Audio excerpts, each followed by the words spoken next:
Hello and welcome to the Outcast. I'm your host HC, and with me is. Wolf.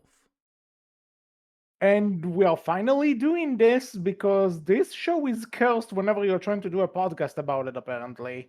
What? No. But Listen, yeah, it is. some You people would know what is. argue that that is perfectly on point. Hmm. And the reason I say that is because it is hard to schedule a D&D session. You know something? In that case, all planned, totally planned. We knew Mhm. it. Mhm. This Mhm. was all planned. Mhm. No way. This was just schedules getting all over the place whenever we tried to talk about this show, or stuff just randomly popping up, and we wanted to, and they took priorities. So, We commit but yeah, to the bit. I suppose we do. If we ever get an animated show, who's the one that's gonna be away in like and will communicate in like a magical thing? Because that's what happened in season one. So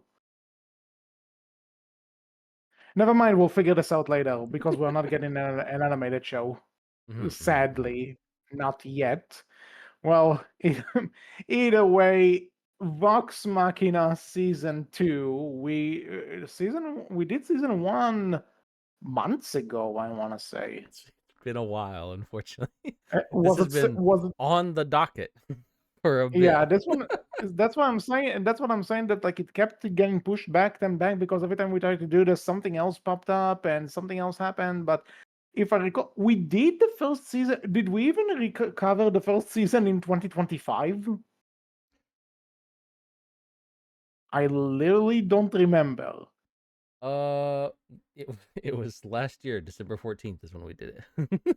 Oh my god! So yeah, technically, an Listen, event 5 months in the making. unless it's been delayed and I don't know, I believe they're doing not season 4 of this, but their new show, The Mighty Nine, is coming out this year. So we're just getting ready for that one. I suppose so. I heard about the 99 like in passing, but and I know there is a season four coming, I but think it's Mighty not Nine comes out. out later this year. Don't quote me. Mhm. I'm gonna look it up. Okay, I guess we'll talk about this later. But yeah, finally, we are here with season two. And do pardon because it's been a while since I saw this season. So hopefully my memory doesn't fail me because I didn't have time to do that much of a refreshment. I did watch some summaries to get it to make sure that I remember some stuff. And yes, I remember. I think I remember enough that we can actually talk about this. But heads up, just so that you'll know. But as kind of a season one recap, I thought season one was good, but not amazing. There were some things that I felt it lacked just a bit. But I still enjoyed myself with season one. Remind me, do you agree or disagree with this? Yeah, season 1 was good. I think it was definitely. I've always talked about how season 1 to me felt like maybe it was trying a bit too hard to be adult, quote unquote, and that it relied a bit too much too heavily on the gore and some of its other just kind of meh jokes. And again, this is just they're meh to me personally. This is just a me opinion. If you enjoy that sort of thing, go forth, have fun, do your thing, enjoy. And Don't let me also, stop you. I'm not sure. I probably mentioned this in the season one thing review we did, but I am not a D&D player, and it's not that I have anything against it. I just never had the chance to actually play any D&D, and I have a lot of friends that do, and it sounds fun. I just didn't find the group all the time to get into it. So maybe the fact that I'm not a D&D player does impact my enjoyment of the show, and because I haven't watched any of the D&D campaign that the voice actors did, which inspired this. Mhm. I know a lot of the voice actors. I am a fan of a lot of them. I haven't seen the things themselves, but it is I my appreciation for the show grew new in that because I think it's really cool. Yeah, no fair. Absolutely agreed. So So with that said, season two, I think it's a massive improvement. I really like this season. Agreed. Season It's 2 is my personal favorite season out of the three. I haven't seen three yet, so interesting. Again, still not full. I still wouldn't say it's perfect, but I think I really enjoyed this one because we get to see a lot more of the group dynamic and Hmm. just the group in general. I would even say that we get to see a lot of the group like shine on their own. There were moments in season one. I'm not gonna say that there weren't, but it felt a bit that it was just that it was mostly, it was it was mostly Percy Yeah. and and the may and maybe a bit of I'm trying to remember their names. I'm so sorry, people. Mhm. And Kaylet also a bit had it, which, for the record, I like both characters. I would even say Kaylet is my favorite character in the show so far. Mhm. Just, it felt more like their season and everyone else was more of a supporting role than. I'd agree. It's definitely it could. It's because right because fuck, I forget their names. And people are gonna get mad at me for forgetting their names. The villains of season one. Oh, the Mhm. Briarwoods. Yes. Because they're Percy's villains, right? It feels very much Mhm. this is a Percy like centric season to a degree, even though Which, it's again, not. nothing It wrong with definitely it. feels that way. But yeah, but nothing wrong with that, right? Because you can kind of like, if you want to do that for a show, you can focus on like, oh, we have this season that's more dedicated to this character, and this season that's more dedicated to this character. We've had shows do that. You can find quite a few examples that do that, The right? original Teen Titans comes to mind with that. Yeah. Mm-hmm. But I think it works for something like Teen Titans because you only have like 4 or 5 main characters, right? For this Yeah. one, you have quite a bit more, so it's hard because it's harder to justify, 6 or 7 seasons, right, per character. For if Mhm. you're doing a season per character, so you do have And to split things up a bit more. But season one definitely ended up feeling more like very much Percy centric with one maybe two other characters on the side that also take a bit more of the spotlight. Season two feels like you're getting a bit from everyone. Everyone has their moments, and you're learning more about everyone together and how they work as a group as well, right? yeah, and so for that, I think it's a lot stronger when we actually get more of the group. And again, each one kind of gets its own his or her own arc in specific episode, and Hmm. and it also helps keep the season fresh as you're watching it, that it's not just the same plot line for some. It keeps you guessing, it keeps it interesting.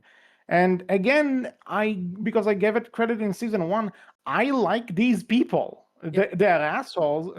Like, there's a very Guardians of the Galaxy vibe to them, that Yep. they're Agreed. they're kind of terrible people, but they're likable in how terrible they are, and eventually they do end up doing the right Well, thing. yeah, it's the idea of like they're flawed. You can tell they're flawed, but they are still trying to do their best, and they are like as you watch the show, you see like, oh, they do begin to or outright see like, oh, this is a flaw. I need to do better at this. Like you see Percy try to get better about wanting revenge and see him grow away from that. You see, And the other Grog thing in is this that season you kind of see grow them. and other things. Yeah. Yeah, and you also see that it's not just that they learn it for an episode and then and then in the next one you could argue they kind of go back to the status quo with that. No, the character development seems to stick with a Hmm. lot of them. Like, when something happens, it sticks with them, which I think is really impressive because it's hard to do it with so many characters. Yeah. Yeah, especially with a main cast that is this big. And you can definitely see, I think, that some characters do take a bit more of a backseat at times because, again, like, there's not much you can do with that when you have a main cast that Some is this big. characters in a show like this, and especially because there are also new characters in this season to top off the main cast. So Hmm. some of them are gonna have to get the short end of the stick. It's just something that happens in these ensemble shows. It's like Hmm. when you go watch an Avengers movie, some of the heroes are going to get less screen time than others. It's just Hmm. the way it's gonna be. You can't really control it. It's a trapping. Yeah. But I think it says a lot, right? That they still make you feel, or at the end of the season, you still feel like, yeah, I learned a lot about each of these characters, right? I know each of these characters, at least from the main cast, a lot more than better and a lot more than what I did in season one, right? I Yeah, think that says agreed. a lot, and I Agreed. think that's quite well done. Hmm. And again, even characters that again, not to say that I hated any characters in season one, but even ones that I'm kind of like, okay, I got this character's shtick. I know this is like this person, or this is that person. This stereotype. All of them got really good moments in this season that I'm like, okay, it's not just okay, this is type of character. I guess it's cool. No, I legit like I like these characters.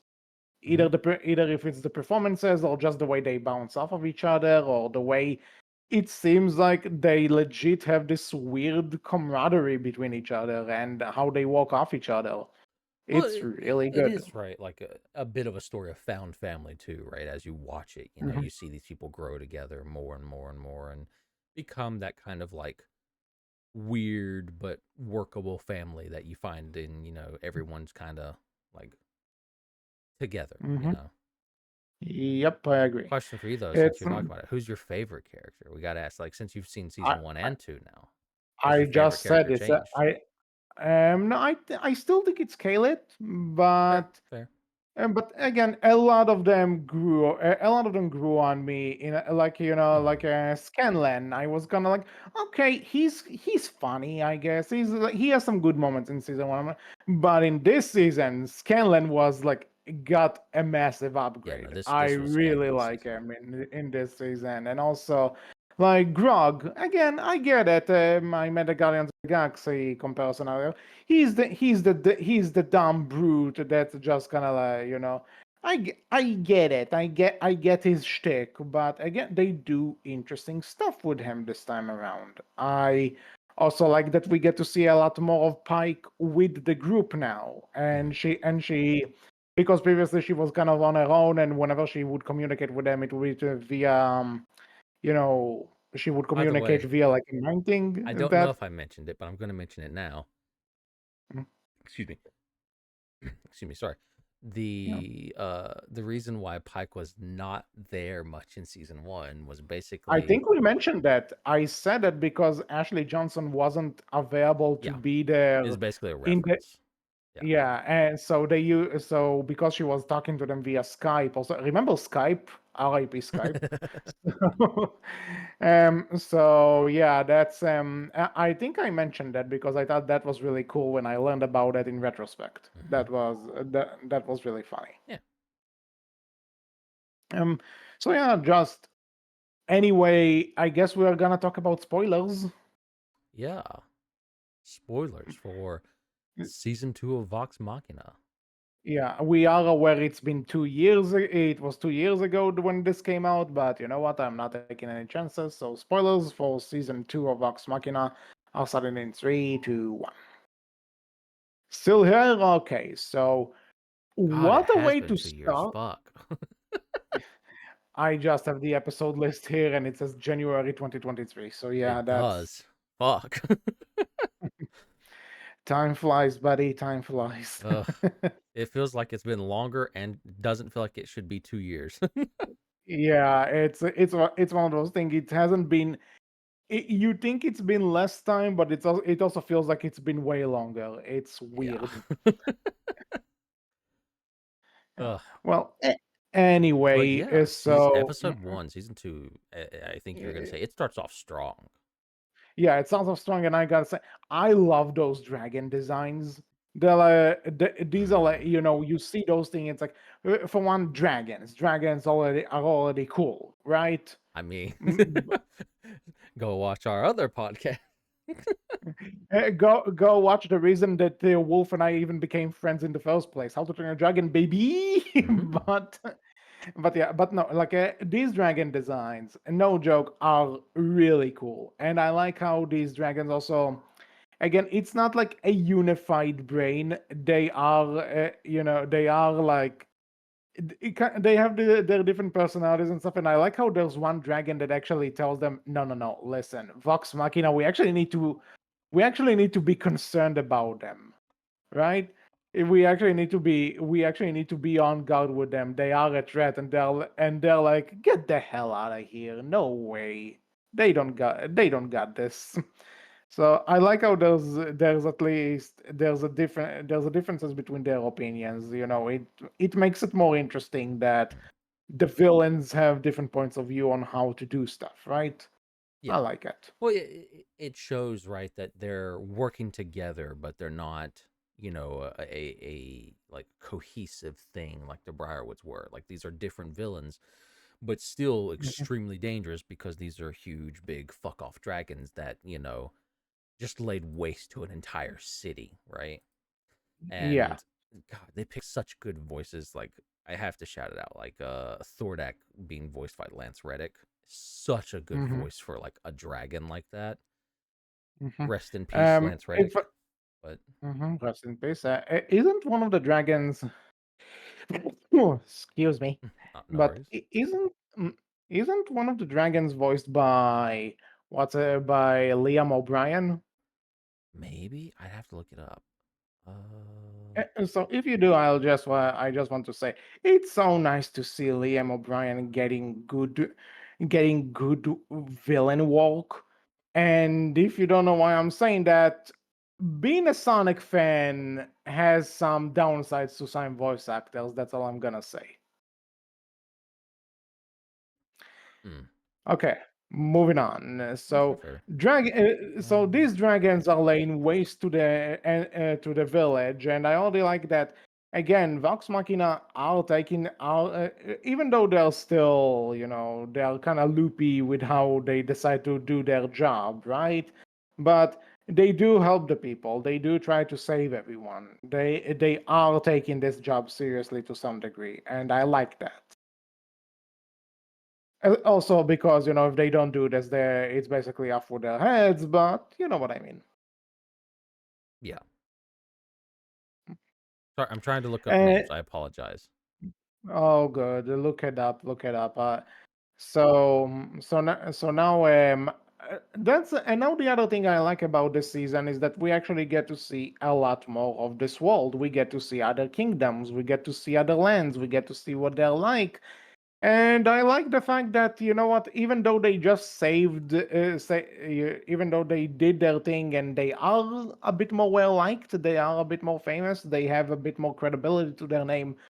People are still not really trusting Vox Machina. Like when they just show up to all these other rulers and leaders, and they're like, "What you expect me to just march my entire army into battle with dragons, no less?" Yeah. No, no, this doesn't happen like that. And again, I kind of like it because it gives the world a bit more, a lot more.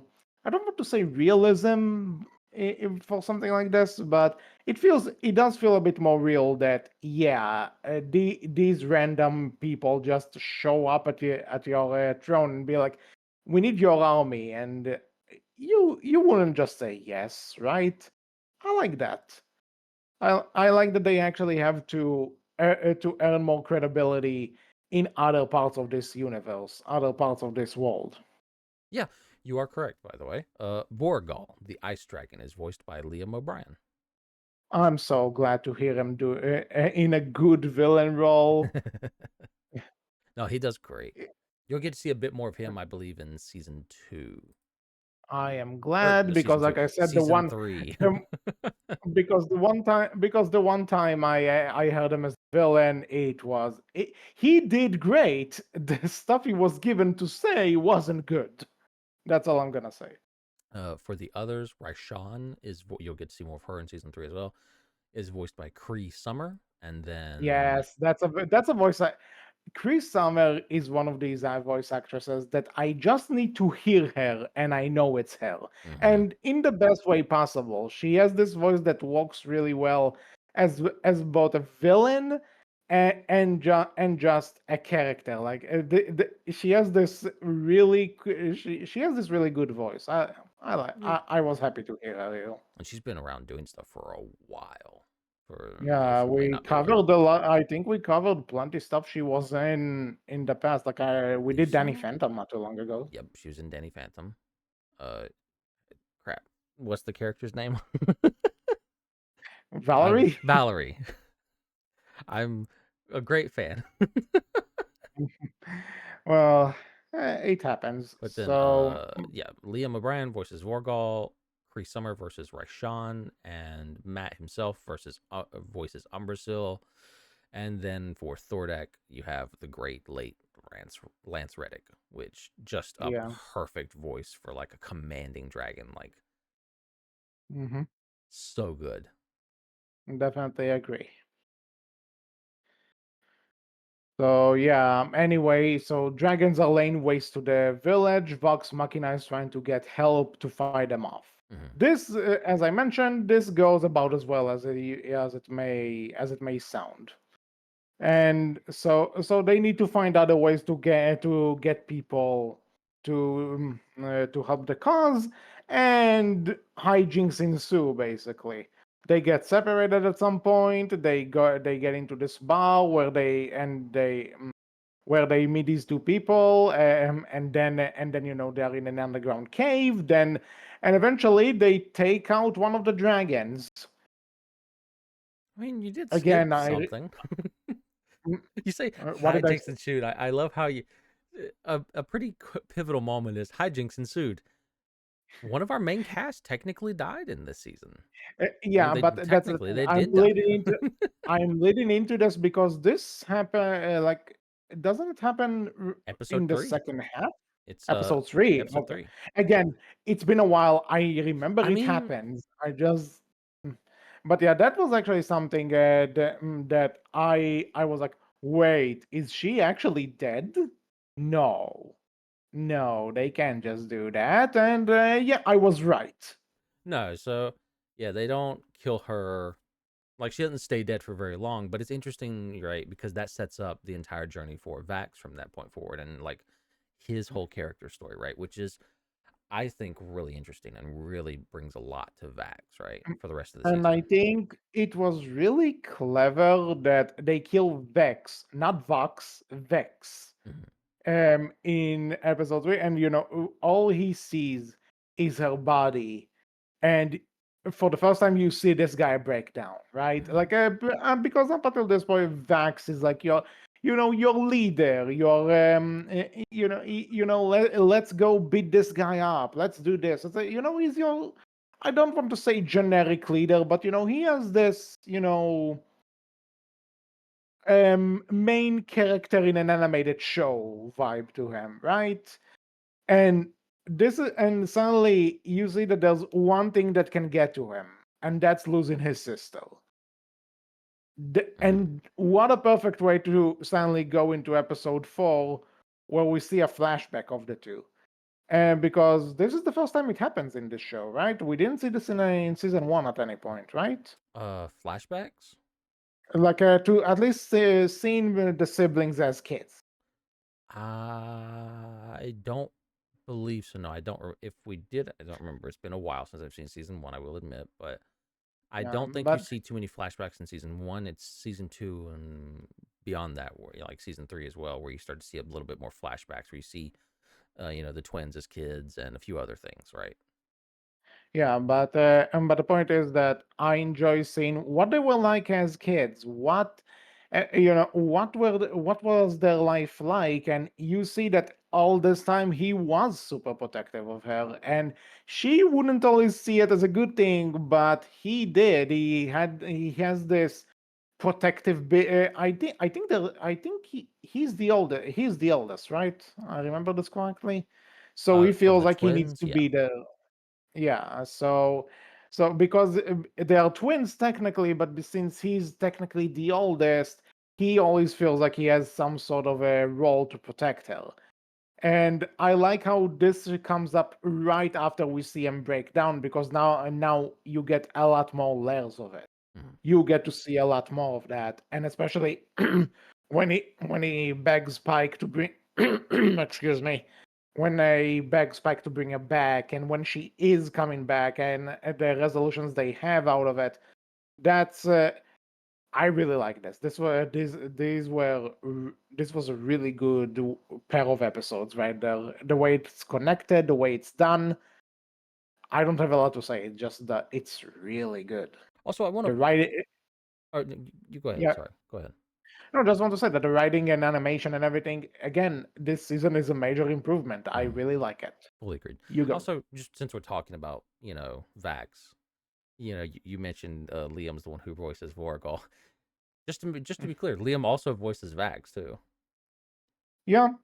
Again, like I said, I'm happy to hear him do good villain Okay, voices I get you. Okay, I see now. Yeah, because I missed again, that. My I apologies. kind of mentioned this finally. He voiced a villain in a Sonic game a few 8 years ago now. Damn, and that villain is like the most pathetic thing, and I felt bad because he voices the villain well. The villain could have worked, but when his backstory essentially comes down to him having to scream into the mic, "I am not weak," it's like you were given nothing and you tried your best. I feel sorry for you. I hope you'll get better villains because you can do it. Please. So I'm happy that he got a good villain No, fair, out of fair. it. I see now. Yeah, makes sense. That's what it takes to be infinite. Anyway, Mm. moving on. Boo. What do you have to say? I've been talking No, about like I mean, the you kind of like I don't need to say anything about Vax's character journey and story for this season because I think you covered it so well. Like it's so good, especially for this episode and just seeing all the emotions right that he's going through at seeing his sister's death. It's so great. And then which is seeing why his relationship with, the matron of ravens, right? The Raven Queen and how that changes and moves forward and how he and how I think it's, honestly quite a good telling of a character in a relationship to a god because gods exist in this world and how you do that, right? And how you write that. I think yeah, it's also quite enjoyable yeah, agreed. and seeing how that changes and how you have a character who doesn't really believe in anything this god stands for slowly come to at least acknowledge it and care about it in a way that is Mhm. pertinent to them, right? And personal to them. Agreed. So, is there anyone else that stuck out to you? This is something you want to talk Oh about. man. I know we're going to get to Scanlan in a bit. You want I to mean, take that? Scanlan is a whole thing, right? That entire Mhm. character, like he gets so much. I think for this season, I think the characters that take a bit more of a back seat are Keyleth and still Pike. I don't think you get much from Pike this season. I think season 3 is when she starts to pick up a lot more, and you get more from her. Okay, And interesting you already. get a little bit from Keyleth this season with the fire Like we get Ashari. her backstory. Yeah. We get the backstory, which I found really compelling. And by the way, Mm-hmm. I've been Mm-hmm. told that her mother is voiced by Jeanette Varney. Mm-hmm. If you can look it up for me, please, I believe it is. that's because if that's the case, Kayleig's mother is the Avatar, and that's just funny. Yeah, it's Janet Well, Varney. oh, there's one really cool. Again, cool to see these voice actors just show up and be a part of this because you can probably tell that they're all friends because again D&D and everything. So it's nice to see that they can just show up and be a part of this. It's really cool. Yeah, I think And I could be wrong. I think she has been on an episode of Critical Role. I if could she be wrong. was, then cool. I can tell you.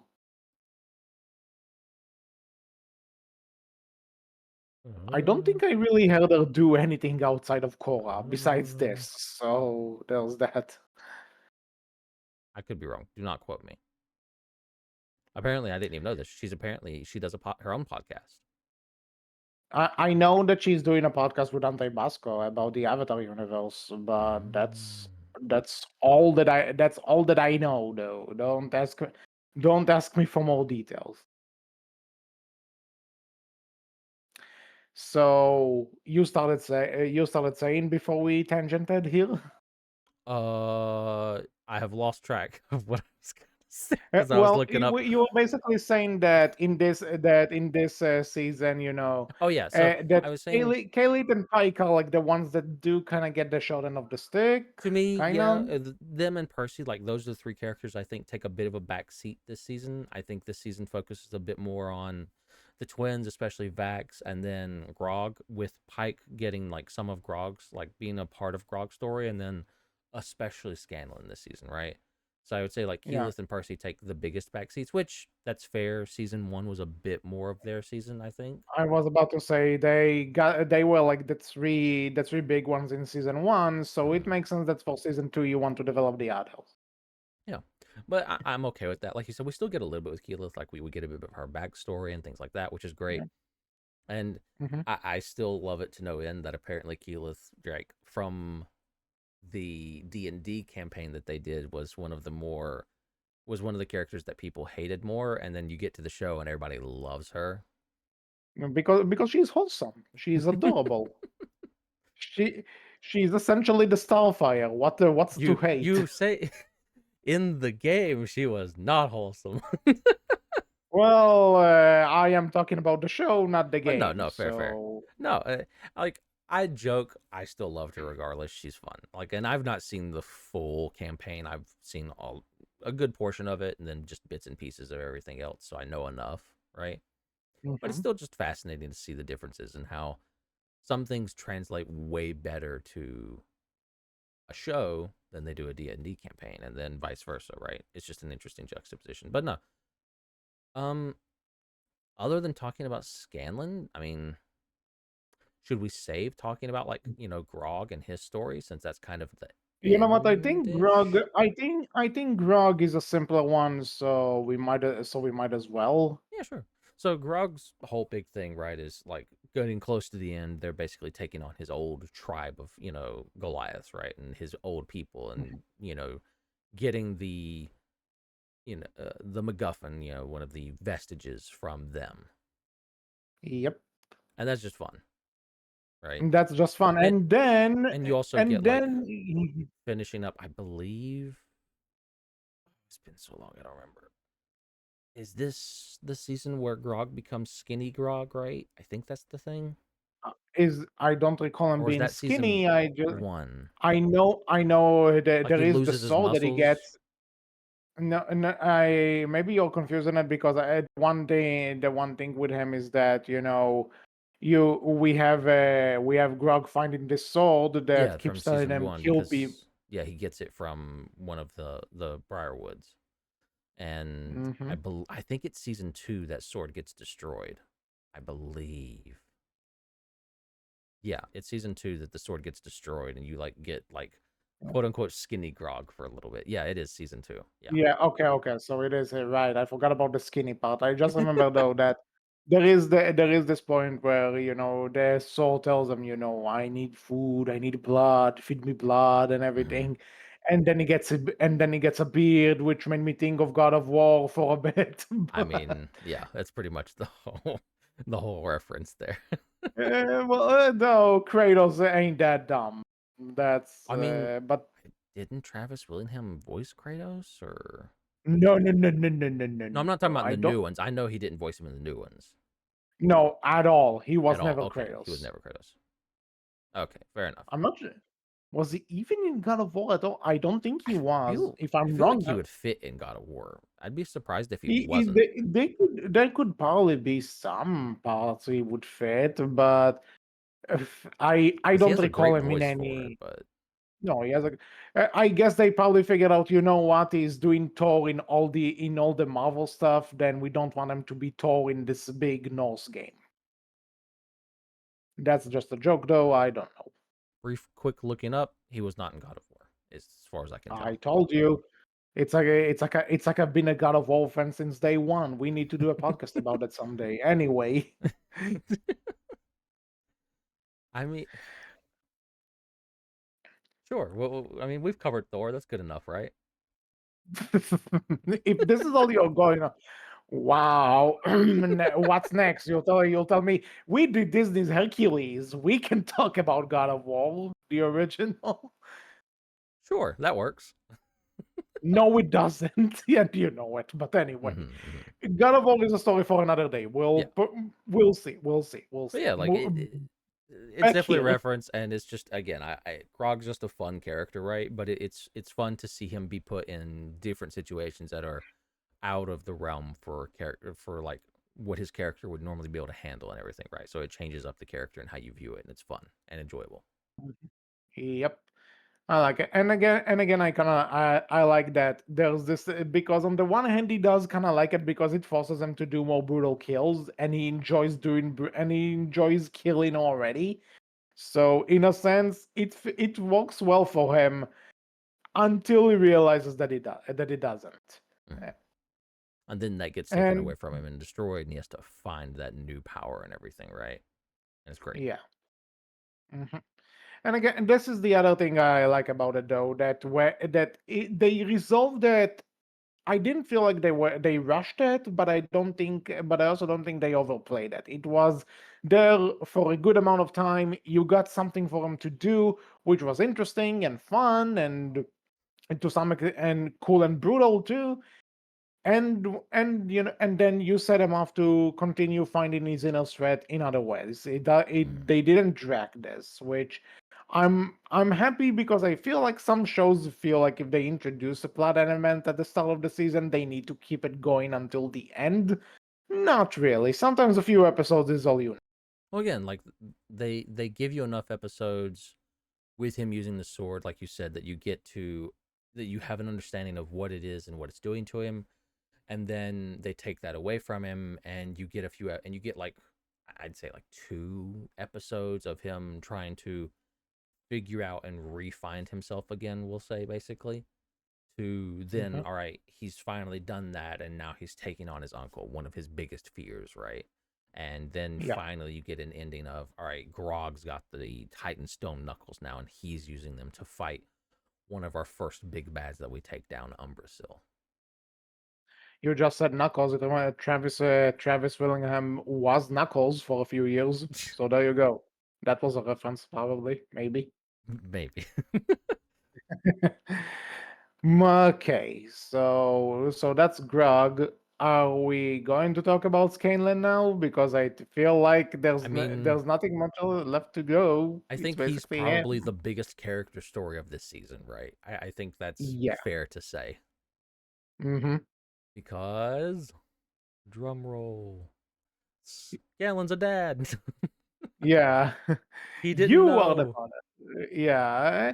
To be honest, when you're such a sex offender as he is, I'm not sure if What sex a way offender to is the put right that. word for it. Yeah.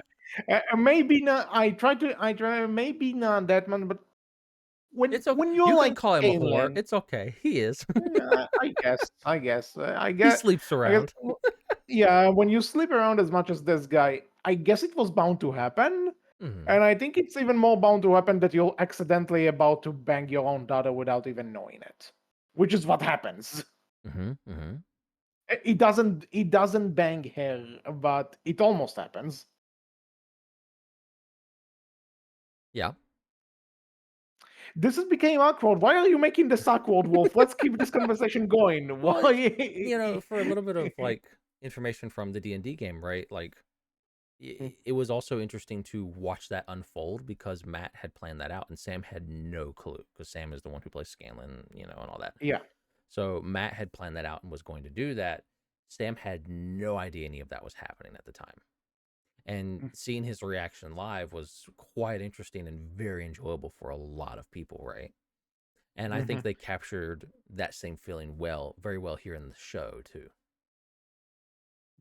It is one of those really cool things that the people behind the story know where stuff is going, but they keep information away from the actors so that they could make the reaction as legit as possible.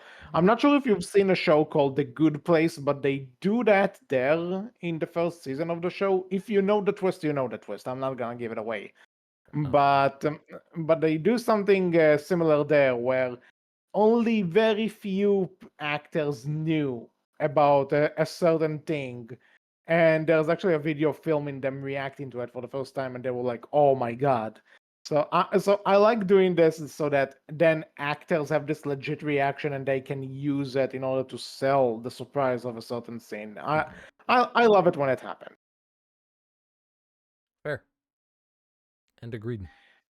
hmm So I like this twist because, for one, it gives Kenlan much more of an emotional. It gives him a lot of an emotional scenes, It gives which him is more of an interesting for emotional him. arc, right? Because he has been used as a more comedic character up until this Yes. point, hmm and that can wear thin very quickly. Some would even say that his comedy did kind of wear thin. I personally found him I okay in season one. I guess it depends on your sense of probably. He is a character that I can see some people not liking because of that. I'd say for Um, me, it was one of those things of I liked it at points, but then at other points it did wear thin at times. Yeah, which sometimes comic reliefs of any kind are more often than not are gonna be like that, right? Hmm. and Hmm. and now we have this season where he has this plot twist and he realizes just that the way he's acting, the way he sleeps around, and the way it has consequences, and it messed up his own daughter's mind. Suddenly he realizes that he's a father, and he neglected his daughter. He realizes that he's part of the problem, and the daughter isn't that quick to forgive him. Like, the daughter gives him shit for it, and he deserves that, and not he deserves it, and he knows he deserves it, which is again interesting. I like seeing how he tries to earn himself back. He's still an asshole. He still has the Scanlan shtick that he would still do the stuff that he usually does. He still acts the same, but you can tell that there's a lot more urgency to what he does. Suddenly, he has a reason. If previously he didn't really give a fuck, Yeah, now like now you he definitely does. start to see the beginnings of like before Scanlon would do all these super dangerous things and not give a shit. It was all a big lark and fun to him. Now all of a sudden he cares a bit more and he's a little bit more worried about dying and things of that nature, right? Because he has someone out there who he wants to care for and love and everything, but even if they don't want him around, it it makes it puts it all in perspective for him in a way that it hadn't before, and in a way that things hadn't before, right? It's that slap in the face he needed to realize that life has meaning. Hmm. Hmm. And I think it also helps him that I always kind of figured that they were going to make him and Pike together. I don't know why, and it seems like that's also a thing that comes into play near the end, that they are going to set them up. Yeah, I guess nothing much else to say about that, huh? No comment for now. Is all I'll say. Oh God, he watched season three. People, I didn't, so he knows I've something I also don't, and seen enough of the D&D show too, so no comment. I don't know what they're gonna do Mm. for season 4, and I know season 3, so no comment. Well, No I guess spoilers there will from be me, comments. HC. Okay, I didn't say you should give me spoilers, so yeah, I'm. If anything, I'm interested. Let's Okay, see well where now I'm that gonna goes. spoil it. No, well, something. Since it is Sam Riegel, objection. Nice reference. Nice reference. I mean, I think You could have everyone I referenced talk his to. role in oh fuck it. No, no, we're not doing that. No, no. What? I Come was about. on. What I was mean, even his it's name? I forgot. I We don't need even an Ian remember. here. It was so it was such a I- small role I- that and what like was it? Garsh? Gorsh? I think it was Garsh. Garsh? I don't Because remember. I wanted to say Garsh, but then it sounded too much like Goofy's catchphrase, like Gorsh. So no, I wasn't sure. I do not But remember. It was such a bit role. no, you know something. If But we're hey, it's talking about related. Sam It's How to Riegel, Train Your Dragon related. well, no, no, no, no, no. If we're going to reference a Sam Riegel role, we need to reference one of the best lines to ever come out of his mouth. Mm-hmm. What's the point? The Reaper wins in the end. Why are you And the picking other the? greatest line that came out of his mouth, he's so upbeat, I wanna beat him up.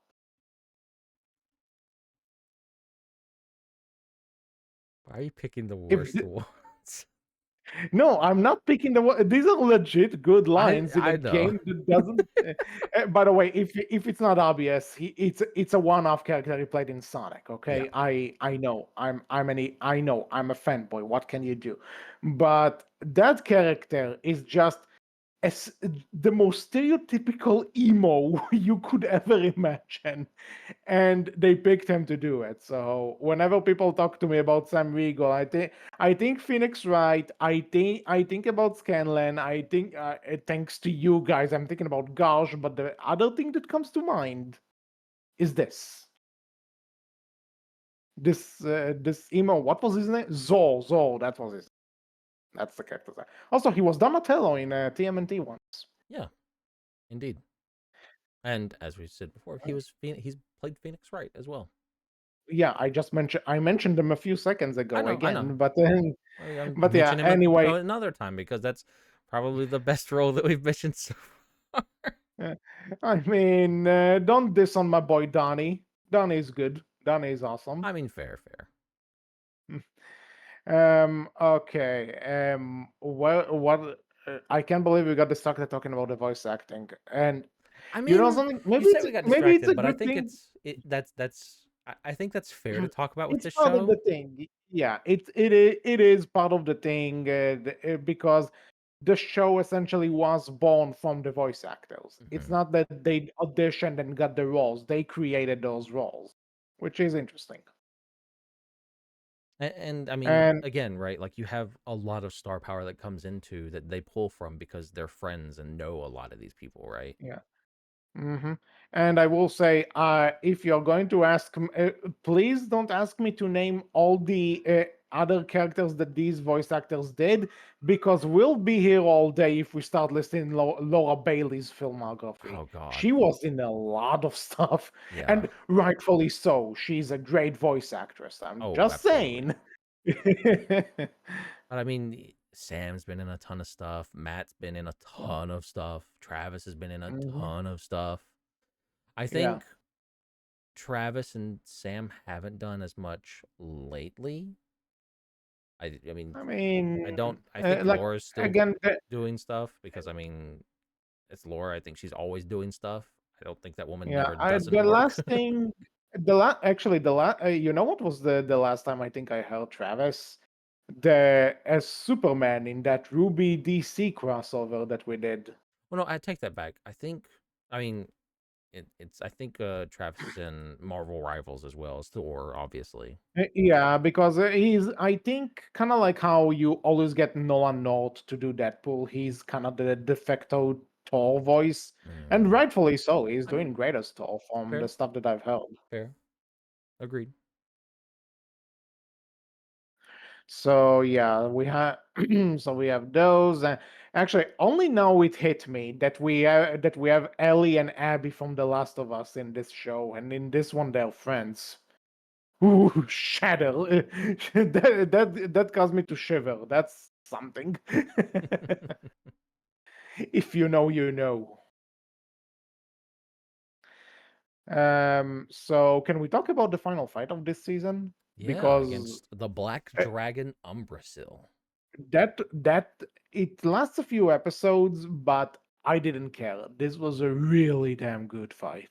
It's so good to watch, right? It's so fun to watch. Again, the character dynamics, everything. I think they were even speaking of Marvel. I think they even kind of referenced the whole joke that people came up with about Ant-Man shrinking, going inside Thanos' ass, and then enlarging himself. They kind of make a joke about that with Vax and Gorg inside the dragon's stomach. And Scanlan, yeah. Yeah, Scanlan was there too. Yeah, Yeah, but it's so that's a plan they came up with in a D&D game and I think they brought it to the show extremely well, right? Yeah, especially if it was in the D&D game, then I'm happy that again they know what to pick and choose from it. Again, Mhm. as someone who hasn't watched the streams, I don't really know that much, but if the some stuff had to be cut, some stuff had to be adjusted, it is great that to know that they actually take scenarios from that campaign and they managed to transfer them into animation and a show format really that really damn well. No, I haven't Massive spoken too credit much. for that. I haven't spoken too much on that exactly, but there's Mhm, absolutely a lot of things that are from the campaign that you just don't see in the show. Like there are entire characters that are missing from the show that were arguably fairly important for the campaign, but putting them mhm, in the show would take away from some of the main cast and some of their moments that you see in the show. So oftentimes something that has happened in the show, especially in season 1 and season 2 already, and you'll see it and I'll talk about it way more in season 3 in regards to Pike. But there's a few moments in season 2 where you can actually go back to the campaign and look like they used one of the main cast, like say Keyleth or Vax or Vex or Grog or who have you, where it doesn't matter. They used one of them to mhm, take the role of that side character that they played with in the campaign, right? And basically further improved the main cast here in the show, right? It just gives them more to do, and it doesn't, you don't have to make a new character, right? When that main cast character can take over that role and do that thing and further their own character, right?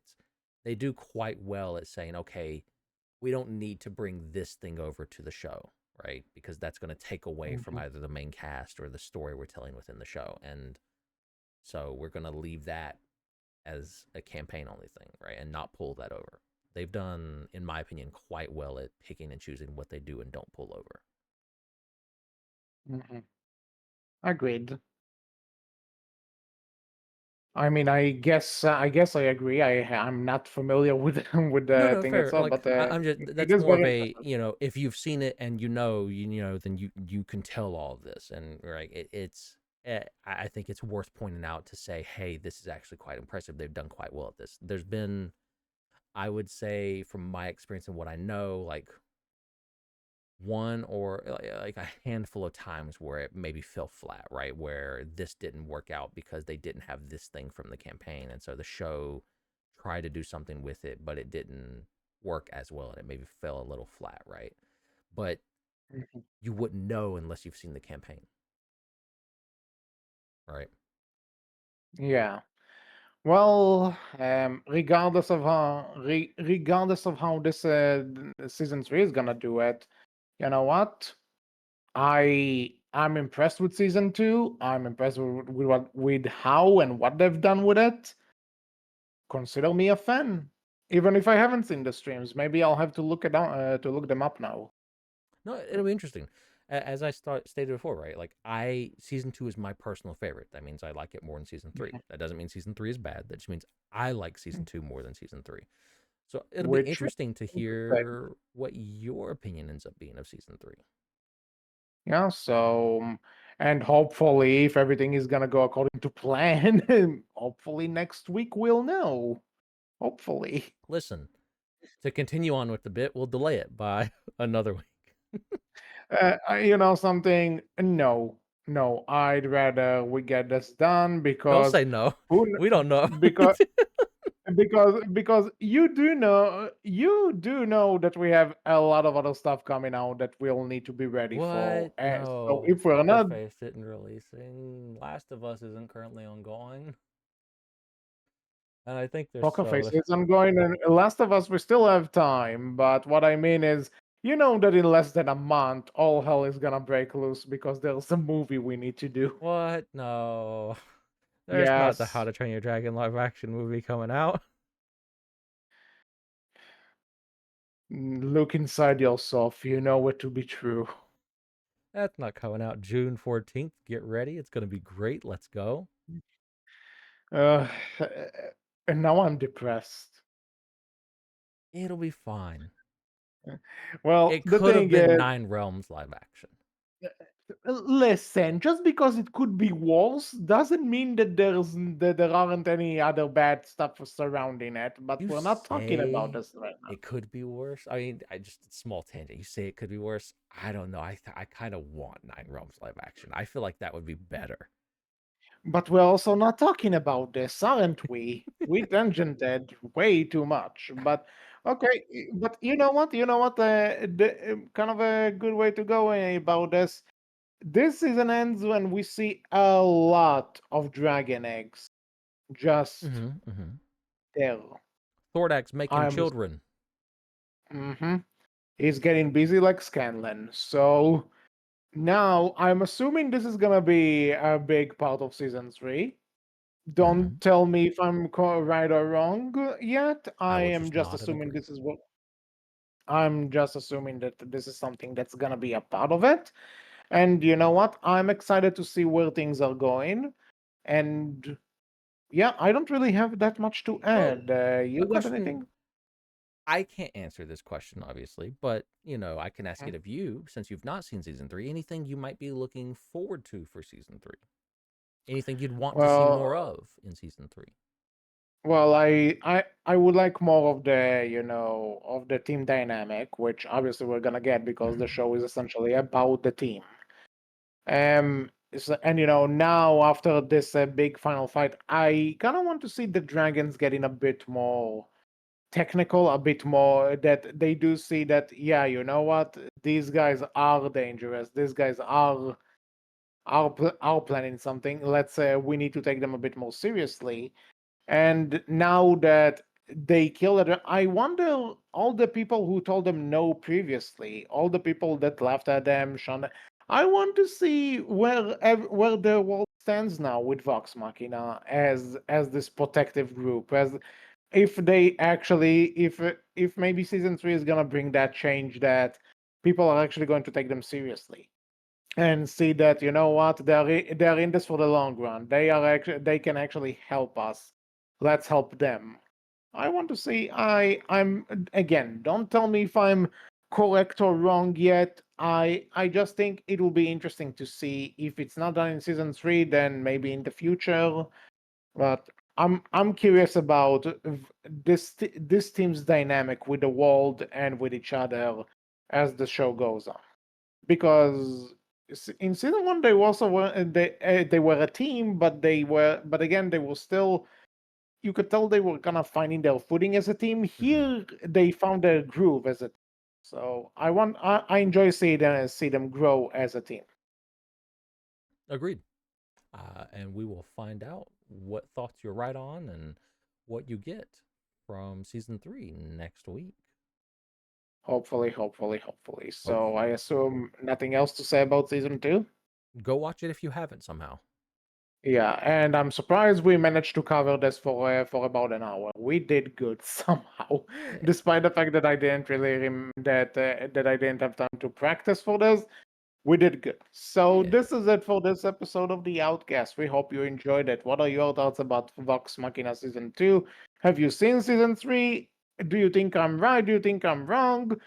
If you did, and or anything else you want to tell us about Vox Machina, you can tell us all about it in the comment section below on our Twitter, which is Berkcast with a capital B, capital C, and on our Tumblr, which is Berkcast Team. So until the next episode, which will hopefully be Vox Machina season three, I was HC, I was Wolf. and we will see you all next time. Take care. Bye bye.